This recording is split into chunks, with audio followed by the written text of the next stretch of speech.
ఈనాడు సంస్థల వ్యవస్థాపకులు పద్మవిభూషణ్ స్వర్గీయ రామోజీరావు వర్ధంతిని పురస్కరించుకుని సౌత్ ఆస్ట్రేలియా రాజధాని నగరం ఆడిలైడ్లో సౌత్ ఆస్ట్రేలియా తెలుగు అసోసియేషన్ ఆధ్వర్యంలో ఘనంగా సంతాప సభ నిర్వహించారు. ఆడిలైడ్లో జరిగిన ఈ ప్రత్యేక కార్యక్రమానికి విజయనగరం పార్లమెంట్ సభ్యులు కలిశెట్టి అప్పలనాయుడు ముఖ్య అతిథిగా పాల్గొన్నారు. ఈ కార్యక్రమం ప్రారంభంలో ఆడిలైడ్లో తెలుగు ప్రముఖులతో కలిసి ఎంపీ కలిశెట్టి అప్పలనాయుడు రామోజీరావు చిత్రపటానికి పూలమాలలు వేసి ఘన ఈరోజు ఈనాడు గ్రూప్ సంస్థల చైర్మన్ గారు పెద్దలు గౌరవనీయులు రామోజీరావు గారు వారు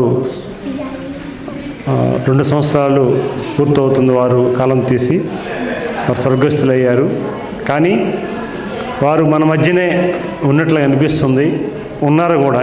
ఎందుకంటున్న విషయాలంటే వారు ఉండేటప్పుడు ఈనాడు సంస్థలు ఎంత నీతి నిజాయితీ క్రమశిక్షణతో ముందుకెళ్ళాయో ఈ 2 years కూడా అదే నిబద్ధతతో అదే నిజాయితీతో అదే పద్ధతితో ఆ సంస్థలు నడవడం అనేది నిజంగా వారికి ఘనమైన నివాళి.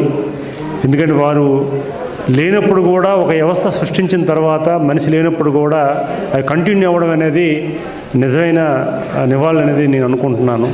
ఎందుకంటే ఆయన మా శ్రీమతి చెప్పినట్లుగా ఆయన ఒక వ్యక్తి కాదు, ఒక వ్యవస్థలో చాలామంది మన తెలుగు వారికి గౌరవం ప్రతిష్ట నిజాయితీల్లో నిబద్ధతలో ఈరోజు అన్ని రంగాల్లో ఇటు పత్రికా రంగం టెలివిజన్ రంగం కానీ ఫిలిం సిటీ కానీ మార్గదర్శి కానీ అలాగే ప్రియ పచ్చళ్ళు కానీ అట్లాగే ఎన్నెన్నో వస్త్ర వ్యాపారంలో కానీ అలాగే ఇండస్ట్రీలో సినీ ఇండస్ట్రీలో కానీ ఒక నిబద్ధతతో నిజాయితీతో కోట్లాది మందికి ఉపాధి చూపించి వారు మార్గదర్శులు అయ్యారు. ఈరోజు రామోజీరావు గారు ఫిలిం సిటీ అంటేనే ప్రపంచమే వాటి వైపు చూసే విధానంగా వారు తీర్చిదిద్దారు. అలాంటి వ్యక్తి మన తెలుగువాడు అనడం చాలా గర్వంగా ఉంది. వారు సంస్థలో పనిచేసిన మానాటి వ్యక్తులు ఎంతోమంది చాలా డిసిప్లిన్డ్గా సమాజం ఫస్ట్ తర్వాత మనం అనుకునే భావన కలిగించే వ్యవస్థ వారిది. అలాంటి సమయంలో కూడా వారు చేశారు. అలాగే ఏ సంక్షోభం వచ్చినా సరే తెలుగువాడికి కానీ మన ఆంధ్రప్రదేశ్కి కానీ ఏ సంక్షోభం వచ్చినా సరే అండగా ఉండి ఎప్పుడు ధైర్యం చెప్పి మేము ఉన్నామని సేవాభావంతో ముందుకెళ్లారు. అలాగే మన ఉమ్మడి రాష్ట్రంలో తెలుగు రాష్ట్రాల్లో ఏ విపత్తు వచ్చినా సరే ముందుగా తుఫాను వచ్చినా లేకపోతే కరువు వచ్చినా సరే ఈనాడు గ్రూప్ సంస్థ ప్రతి ఒక్కరికి అనాథలకి అండగా ఉండి ప్రతి ఒక్కరిని కూడా వారిని దగ్గర తీసుకున్నారు.